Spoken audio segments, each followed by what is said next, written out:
은혜 받으실 하나님의 말씀은 로마서 9장 1절에서 9절까지 말씀입니다.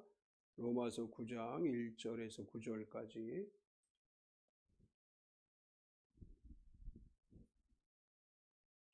제가 가지고 있는 성경은 신약성경 252페이지입니다. 로마서 9장 1절에서 9절까지.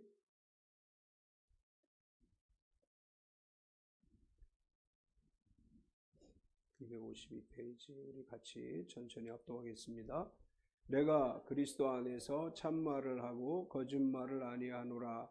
나에게 큰 근심이 있는 것과 마음에 그치지 않는 고통이 있는 것을 내 양심이 성령 안에서 나와 더불어 증언하노니, 나의 형제 곧 고륙의 친척을 위하여 내 자신이 저주를 받아 그리스도에게서 끊어질지라도 원하는 바로라. 그들은 이스라엘 사람이라. 그들에게는 양자됨과 영광과 언약들과 율법을 세우신 것과 예배와 약속들이 있고, 조상들도 그들의 것이요 육신으로 하면 그리스도가 그들에게서 나셨으니 그는 만물 위에 계셔서 세세 찬양을 받으실 하나님이시니라. 아멘. 그러나 하나님의 말씀이 폐하여진 것 같지 않도다. 이스라엘에게서 난 그들이 다 이스라엘이 아니요 또한 아브라함의 씨가 다 그의 자녀가 아니라 오직 이삭으로부터 난 자라야 내 씨라 불리리라 하셨으니, 곧 육신의 자녀가 하나님의 자녀가 아니요 오직 약속의 자녀가 씨로 여기심을 받느니라. 약속의 말씀은 이것이니, 명년 이때에 내가 이르리니 사라에게 아들이 있으리라 하심이라. 아멘. 시간이 되게 빨리 가는 것 같죠? 주일을 지나고 나면 이제 월요일 아침이 이제 월요일이구나 한데 주일이 돼요. 또 이제 오늘 지나고 나면 내일 새벽기도 끝나고 오늘 월요일이구나 하면 뭐 주일이 금방 올 것 같아요. 시간이 얼마나 빨리 지나가는지 진짜 나이대로 가고 있어요. 오늘 말씀은 하나님의 자녀에 대한 말씀이에요. 누가 하나님의 진정한 자녀이고 누가 하나님의 선택을 받은 사람들인가, 이런 이야기들을 바울은 유대인 이스라엘 사람들과 또 이방인들과의 관계 속에서 이런 이야기들을 들려주면서 바울은 특별히 자기 민족에 대한 아픈 마음을 토로하고 있어요. 자기 민족 유대인들은 어떻게 생각하느냐? 우리는 하나님의 선민이고 하나님의 특별한 부름을 받았기 때문에 우리는 다 하나님 나라에 갈 수 있다고 하는 선민 사상을 가지고 있고, 예수님을 전에도 듣지 않는 그들의 모습을 보면서 가슴이 아프다. 차라리 내가 그들을 위해서 그들이 복음을 받아들여진다면 나는 그리스도에게서 끊어질지라도 차라리 그것을 더 원한다. 이런 간절함을 오늘 로마서 9장에서 우리에게 보여주고 있습니다. 바울이 이야기하려고 하는 것은 선민의식이 아니고 예수 그리스도를 구세주로 믿고 받아들이는 믿음의 중요성을 강조하고 있는데, 오늘 이 로마서 9장 1절에서 9절을 중심으로 해서 약속의 자녀와 약속의 말씀이라고 하는 제목으로 말씀을 나누려고 합니다. 먼저 첫 번째로 바울의 거룩한 근심을 우리는 이 앞부분에서 볼 수 있는데, 바울은 로마서 9장은 근심으로부터 시작을 하고 있어요. 나에게 큰 근심이 있다, 이렇게 이야기하면서 말씀을 시작하고 있는데, 우리가 잘 아는 것처럼 바울은 다메섹 도상에서 주님을 만난 다음에 평생 복음만을 위해서 살았죠. 3차례의 선교 여행을 다녔고 또 로마의 재판을 받기 위해서 로마로 가고, 이제 이런 사도행전의 기록들을 보면 사도 바울은 이 선교 여행을 통해서 또 이 로마로 호송되는 과정들을 통해서 많은 사람들을 주님께 돌아오게 했던 위대한 선교사입니다. 또 위대한 사도입니다. 그런데 바울은 늘 마음이 아팠어요. 그것은 왜 그런가 하면 자기 민족과 자기 혈육에 대한 아픔이 그에게 늘 있었습니다. 자신은 이방인들의 구원을 위해서 감옥에 갇히기도 하고 환난과 핍박을 당하기도 하고 죽음의 위기도 여러 번 겪었지만 최선을 다해서 많은 사람들의 영혼을 구원했는데, 그러나 정작 자기 가족과 형제들과 혈육들 중에서 예수님을 믿지 못하는, 예수님을 영접하지 못한 사람들이 있었고, 자기 민족 중에서도 예수님을 믿지 않는 수많은 무리들을 보면서 늘 마음이 아팠다, 마음이 불편하다, 근심했다, 이런 표현들을 쓰고 있는데, 바울은 자신의 그런 마음을 잘 표현하고 있습니다. 오늘 바울은 인간적인 근심과 마음의 고통을 토로하고 있습니다. 1절 2절을 보면 내가 그리스도 안에서 참말을 하고 거짓말을 아니하노라. 나에게 큰 근심이 있는 것과 마음에 그치지 않는 고통이 있는 것을 내 양심이 성령 안에서 나와 더불어 증언하노니. 바울은 내가 그리스도 안에서 참말을 하고 거짓말을 하지 않는다, 이렇게 이야기를 해요. 내가 거짓말을 하지 않는다, 나는 진실한 말만을 지금 하고 있다, 이렇게 이야기하면서 바울의 마음속에는 근심과 고통이 느껴지고 있다, 이런 고백을 합니다. 바울의 이 고백은 이런 의미예요. 나는 밤낮 마음이 무겁고 슬픔으로 가슴이 찢어지는 것 같은 아픔이 있다, 이런 이야기를 1절과 2절에서 하고 있습니다. 바울은 지금 이 편지를 로마 교회에게 보내고 있는데, 로마 교회 성도들에게 바울은 나는 이방인들을 위해 목숨을 걸고 선교를 하고 열심을 다해서 주님을 위해서 일을 했다. 그런데 한편으로 보면 나는 매일 밤낮으로 마음이 무겁고 힘들다. 그러면 왜 무겁고 힘든가에 관해서 바울은 자신이 느끼고 있는 영적 근심이 있다, 이런 표현을 하고 있습니다. 우리는 열심히 신앙생활을 하고 있고 하나님을 섬기고 믿음으로 살아가고 있음에도 불구하고 우리에게도 바울과 같은 근심이 있어야 되는데, 내 주변에 구원받지 못한 많은 영혼들이 있다는 것을 깨닫고 그들의 영혼이 주님을 믿지 않고 사망의 길을 가고 있다는 것 때문에 마음이 아프고 근심이 있어야 된다. 바울은 이렇게 이야기합니다. 나만 잘 믿으면 돼. 사실 기독교 신앙이라고 하는 건 나만 잘 믿으면 돼가 아니에요. 기독교 신앙은 같이 믿는 거예요. 나만 잘 믿고 구원받으면 돼. 나만 잘 믿다가 천국 가면 돼. 나만 잘 믿고 복 받으면 돼. 이런 믿음으로 살아가는 건 기독교 신앙의 핵심이 아니에요. 기독교 신앙은 구원받지 못한 사람들을 보며 가슴 아파하는 게 기독교 신앙의 핵심이에요. 그래서 바울은 이렇게 이야기를 해요. 고륙과 친척을 향한 아픔이 있습니다, 이런 고백을 합니다. 3절을 보면 나의 형제 곧 고륙의 친척을 위하여 내 자신이 저주를 받아 그리스도에게서 끊어질지라도 원하는 바로라. 바울은 가깝게는 자기 형제들 또는 친척 중에 구원받지 못한 사람들로 인해서 마음에 근심이 있다, 이렇게 고백을 합니다. 이제 목회자나 선교사나 복음을 위하여 헌신하는 사역자들 중에도 구원받지 못한 가족들이 있어서 마음 아프게 기도하는 경우들이 많이 있어요. 다른 사람들에게는 복음을 전하는데, 그리고 영혼 구원을 위해서 사역을 하는데 막상 자기 가족들이 구원받지 못한 것을 구원받지 못했기 때문에 가슴이 아프고 마음이 슬프다. 바울은 그런 의미의 이야기를 합니다. 사역자가 아니라도 구원받지 못한 가족들 때문에 마음이 아프고 힘든 것이 그리스도인의 당연한 일이다, 이런 의미로 볼 수 있습니다. 우리는 언제나 가족 구원을 위해서 가슴 아파할 수 있어야 돼요. 믿지 않는 가족의 구원을 위해서 기도해야 되고, 우리 믿음이 있든 없든 그냥 잘 되면 되지, 그냥 직장에 잘 들어가고 사업 잘 되고 돈 많이 벌고 그러면 되지, 이런 생각을 버려야 돼요. 아무리 잘 살아도 천국이 없다면, 예수님을 믿지 않아서 지옥 간다면 그 무슨 의미가 있겠습니까? 우리는 끊임없이 영혼 구원을 위해서 기도해야 되고, 우리의 가족들 중에 믿지 않는 영혼들을 위해서 끊임없이 기도할 수 있어야 돼요. 고륙친척이라고 하는 말은 가족을 확대해서 자기 민족 이스라엘까지로 이제 확대할 수 있는데, 바울은 자기 민족 이스라엘이 예수님을 그리스도로 믿지 않고 여전히 율법을 따라 사는 것을 보고 가슴 아파했습니다. 우리 가족, 우리 친척, 우리 일가 친척들을 믿지 않는 사람 한 영혼 한 영혼을 위해서 기도해야 되고, 또 넓혀서 우리 민족의 구원을 위해서 가슴 아파하며 기도할 수 있어야 돼요. 이제 선교도 중요하지만 그것보다 우선되어져야 될 것이 이 민족의 복음화를 위해서 우리는 가슴 아파하며 기도할 수 있어야 됩니다. 지금 2026년 현재 상황은 젊은 세대들 중에 많은 사람들이 교회 밖으로 나아가는 상황이에요. 수많은 영혼들을 우리가 주님을 알지 못하는 수많은 영혼들도 물론 위해서 기도해야 되지만, 주님을 믿다가 교회를 이런저런 이유로 교회를 등지고 떠나는 사람들을 위해서도 가슴 아파하며 기도해야 된다.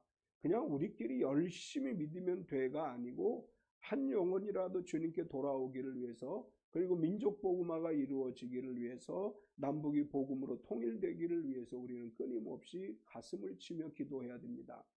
바울은 또 심지어 이런 표현을 했죠. 내가 끊어질지라도 원하는 바라. 3절을 다시 보면 나의 형제 곧 그 고륙의 친척을 위하여 내 자신이 저주를 받아 그리스도에게서 끊어질지라도 원하는 바로다.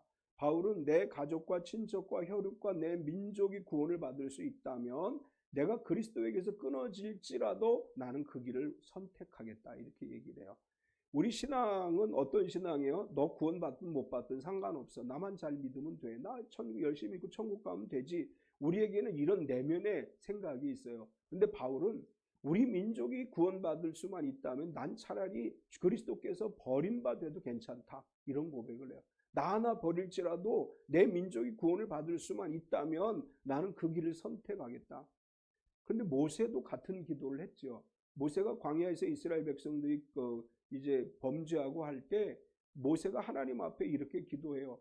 하나님이여, 내 이름을 생명책에서 지워버려도 좋으니까 이 백성들을 용서해 주옵소서. 이렇게 모세도 기도를 했어요.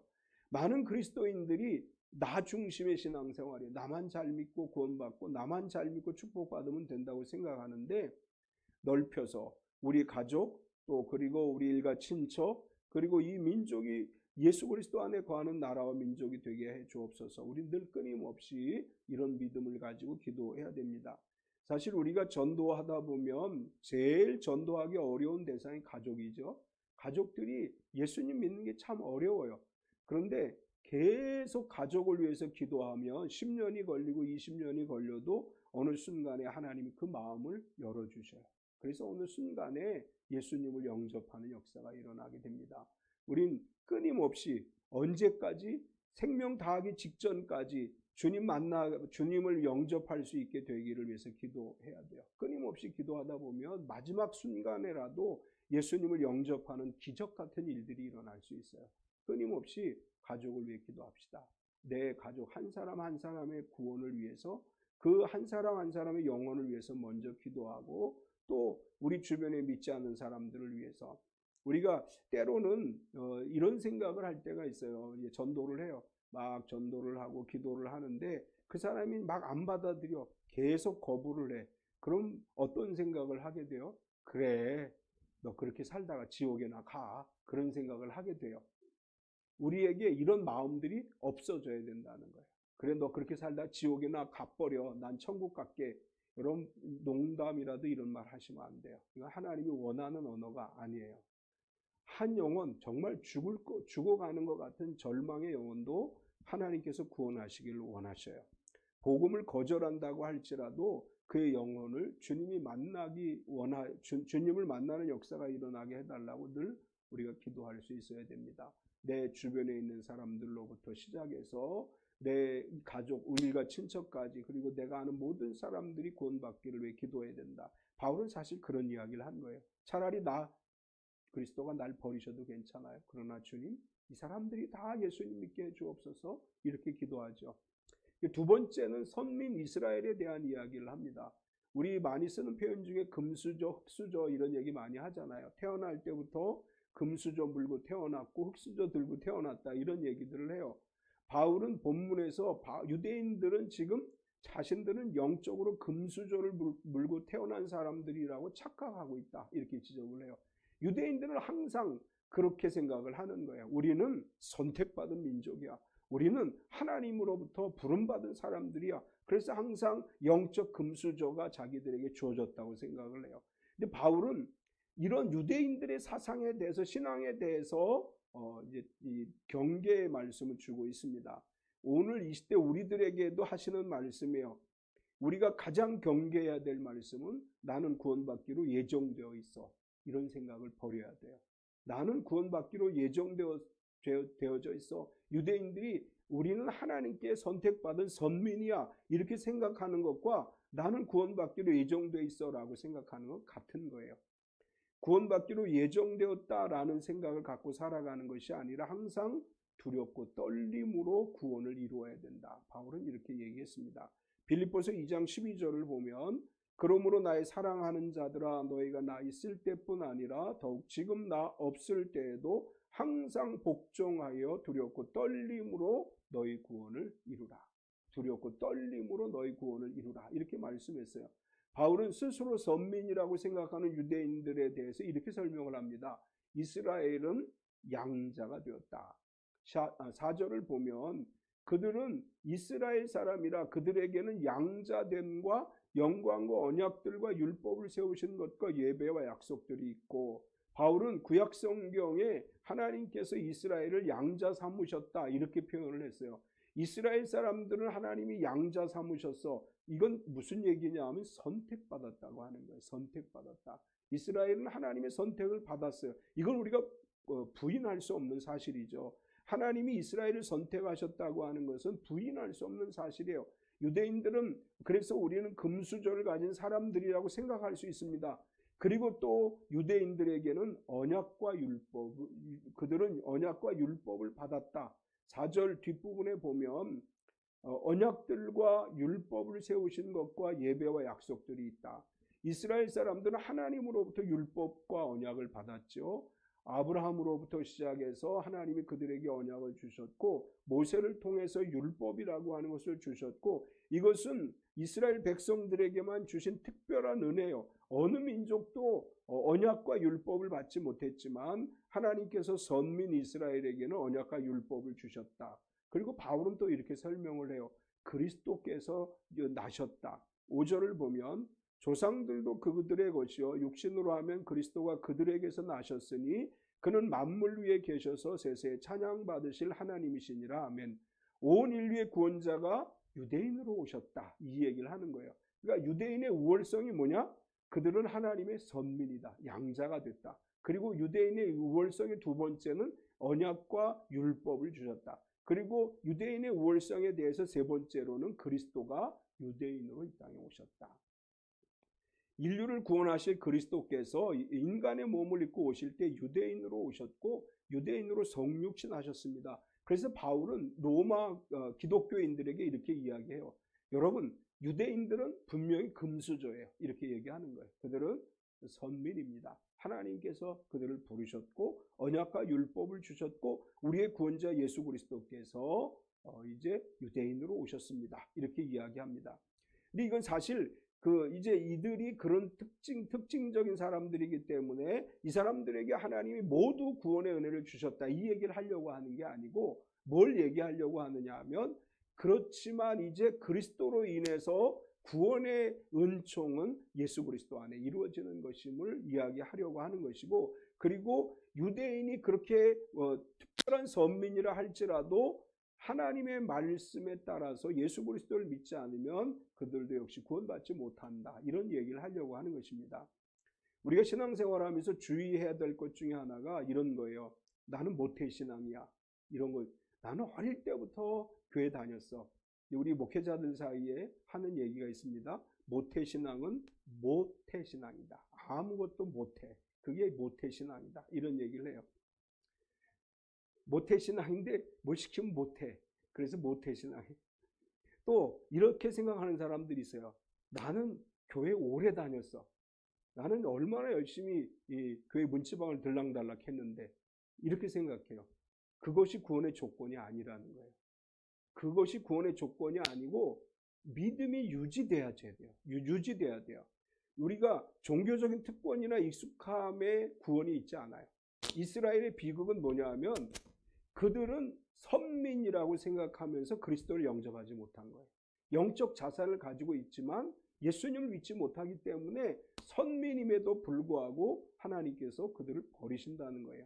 예수 그리스도를 거부하면 그 누구도 구원에 이를 수 없습니다.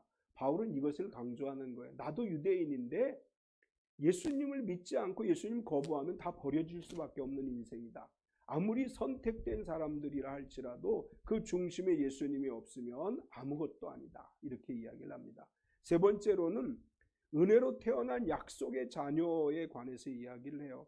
유대인의 영적 우월감을 이야기한 다음에 유대인이 다 구원받는 거 아니다. 유대인 중에 누가 구원을 받을 수 있느냐? 그것은 약속의 자녀이어야 되고 또한 은혜로 태어난 하나님의 자녀가 되어야 된다. 이제 이런 이야기를 하기 위해서 바울은 먼저 이렇게 얘기해요. 이스라엘이 모두 이스라엘이 아니다. 6절을 보면 그러나 하나님의 말씀이 폐하여진 것 같지 않도다. 이스라엘에게서 난 그들이 다 이스라엘이 아니오. 바울은 그리스도를 통해서 이스라엘만을 위한 하나님의 역사가 바뀌었다는 걸 선포하는 거예요. 이제 원래는 이스라엘 사람들을 위한 하나님이셨어요. 그런데 예수 그리스도가 이 땅에 오심으로 인해서 이제는 더 이상 이스라엘만의 하나님이 아니시고 이스라엘이 무조건 다 하나님의 사람이 되는 것은 아니다. 누구나 다 이제 유대인이라고 해서 이스라엘 사람들이라고 해서 그들이 모두가 다 진정한 이스라엘 사람이 되는 것은 아니다. 이런 이야기를 합니다. 예수님을 구세주로 영접하고 구원받은 성도가 된 우리가 영적 이스라엘이에요. 우리는 하나님으로부터 이 땅에 구원받을 자로 하나님 부름을 받았고 그 부름에 응답해서 예수님이 나의 구세주임을 믿고 고백하는 순간 우리는 영적 이스라엘이 됐습니다. 육적 이스라엘은 더 이상 이스라엘이 아니라고 이야기하시면서 혈통적 유대인이 아니라 그리스도로 말미암아 영적 이스라엘이 된 모든 성도들이 진정한 이스라엘이다. 이렇게 말씀을 합니다. 그 다음에 또 뭐라고 얘기하느냐 하면 아브라함의 씨가 다 그의 자녀가 아니라 7절을 보면 또한 아브라함의 씨가 다 그의 자녀가 아니라 오직 이삭으로부터 난 자라야 내 씨라 불리리라 하셨으니 아브라함의 자녀가 이삭 한 명인가요? 아브라함 자녀가 몇 명이에요? 이렇게 물어보면 이제 고민을 해. 뭐라고 대답해야 되지? 그러니까 옛날에 1980년대 주일학교 노래 중에 믿음의 조상 아브라함은 8명의 아들이 있었는데요. 이제 7명? 그래서 처음에 성경을 잘 모를 때는 사람들이 왜 갑자기 아브라함이 이렇게 아들을 많이 낳지? 이렇게 생각을 해요. 근데 사실 아브라함의 자녀는 제일 먼저 누구를 낳아요? 이스마엘 낳죠. 그 다음에 이삭을 낳죠. 그 다음에 구두라는 아내예요. 그렇지. 몇 명 낳았어요?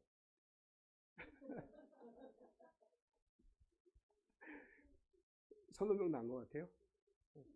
구두라를 통해서 낳은 아들이 시므란, 욕산, 무단, 미디안, 이스박, 수아 6명을 낳았어요. 그래서 아브라함의 아들은 8명이에요. 궁금하면 창세기 25장인가 나올 거예요. 집에 가서 꼭 읽어보고 틀렸나 안 틀렸나.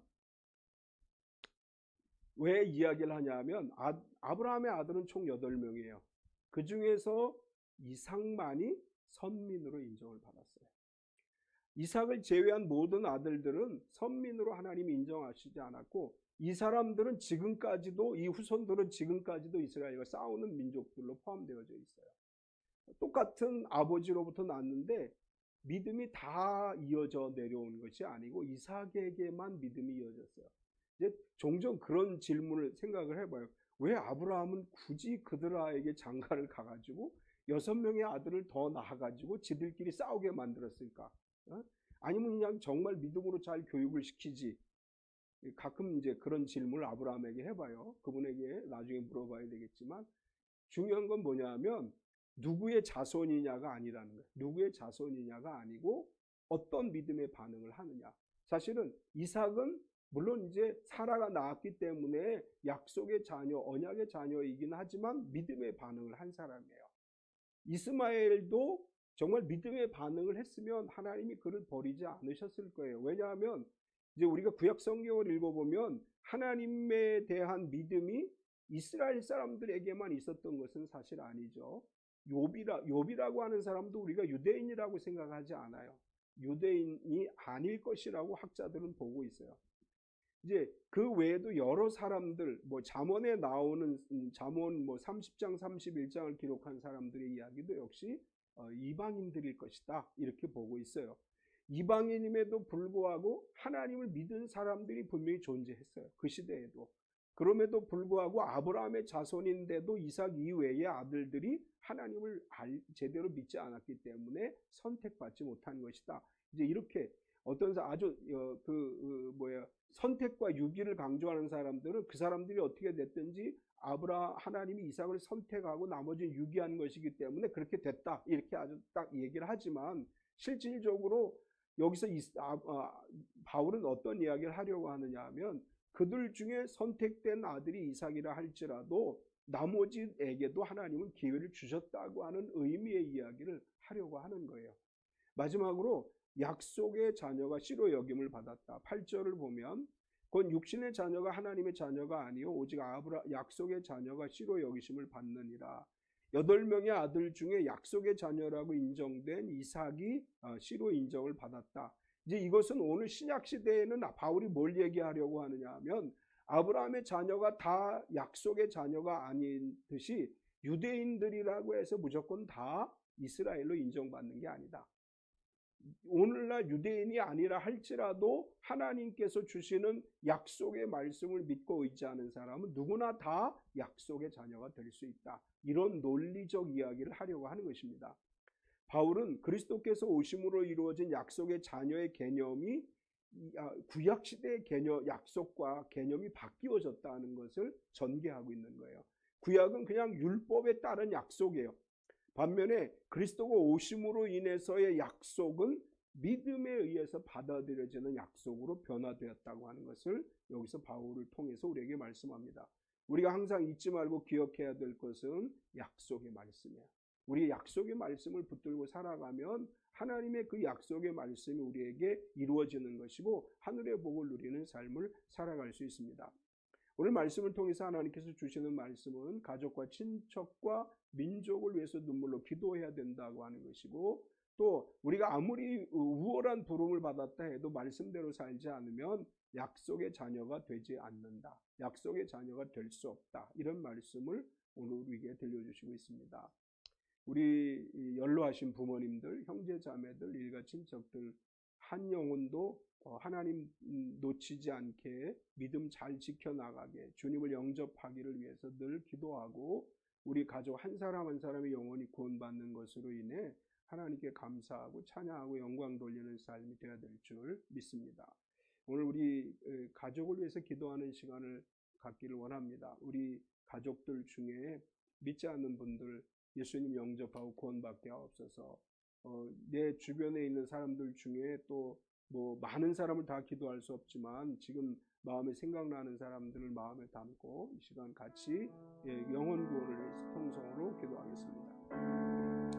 할렐루야. 거룩하신 하나님, 바울 사도가 영혼 구원을 위한 애절한 마음을 가지고 내가 차라리 그리스도에게서 버려질지라도 내 민족이 구원받기를 원한다고 간절히 기도했던 그 기도를 봅니다. 우리가 우리의 가족들의 구원을 위해서 이 시간 기도합니다. 우리의 일가 친척들의 구원을 위해서 이 시간 기도합니다. 하나님을 알지 못하는 그 가족들 중에 진정으로 예수 그리스도께서 그 마음에 성령의 감화 감동을 주셔서 예수님을 구세주로 영접하고 믿는 역사가 일어나게 하시고 하나님을 바라보고 의지함으로 살아가는 귀한 역사가 일어나게 하여 주시옵소서. 하나님, 우리의 모든 것 되시며 우리의 영혼을 구원하시며 우리의 삶을 지키시는 하나님이심을 믿습니다. 언제나 하나님의 구원하심과 은혜가 우리의 삶 가운데 넘쳐나게 하시고 또 우리의 가족들 예수 그리스도 안에서 하나님 나라의 백성으로 하나님 나라의 자녀로 살아가는 역사가 일어나게 하여 주시옵소서. 주님은 온전히 우리에게 힘을 주시고 능력을 주시고 구원의 은혜를 베푸시는 하나님이십니다. 하나님의 은혜 속에서 우리가 새로운 힘을 얻게 하시고 하나님의 은혜 속에서 우리가 새로운 능력을 얻게 하시고 언제나 우리의 모든 삶이 하나님 나라의 영광을 삶이 되게 하시되 진실 하나님, 우리가 눈물을 흘리며 가슴을 치며 가족 구원을 위해서 기도하게 하시고 또한 이 나라 이 나라의 민족의 복음화를 위해서 기도하게 하시고 남북 복음으로 통일되기를 위해서 기도하는 기도의 심령을 갖고 살아가는 우리 삶이 되게 하여 주시옵소서. 진실로 주님만 바라보고 의지합니다. 주님 우리 가운데 함께 하시는 인도하여 주시옵소서. 사랑하는 하나님, 우리 부모님들 중에 예수님을 믿지 않는 우리 부모님들을 위해서 기도합니다. 하나님께서 그 마음에 감화 감동 주셔서 예수 그리스도가 구세주이심을 믿게 하시고 저 천국 백성이 되게 하여 주시옵소서. 우리 형제 자매들 중에 예수를 믿지 않는 형제자매들을 위해서 기도합니다. 성령 하나님 이 시간 그들 마음속에 찾아가 주셔서 그 마음이 열리고 예수 그리스도를 마음으로 받아들이게 하여 주셔서 우리 형제자매들이 구원받은 하나님의 자녀가 되게 하여 주시옵소서. 우리의 자녀들과 조카들과 손주 손녀들이 예수 그리스도를 만나기를 위해 기도합니다. 예수님을 알지 못하는 자녀들, 손주 손녀들, 조카들이 예수 그리스도를 만나게 하여 주시고 주님을 의지하는 역사가 일어나서 우리의 모든 참빛교회 가족들이 믿음의 가문이 되게 하여 주시옵소서. 사랑하는 하나님, 또 일주일간의 삶을 위해서 기도합니다. 내일부터 시작되어지는 일주일간의 삶이 직장에서, 사업체에서, 학교에서, 삶의 현장에서, 가정에서 주님의 돕는 은혜를 덧입게 하시고 하나님 은혜로 항상 승리하는 복된 한 주간이 되게 하여 주시옵소서. 예수님의 이름으로 기도드리옵나이다. 아멘.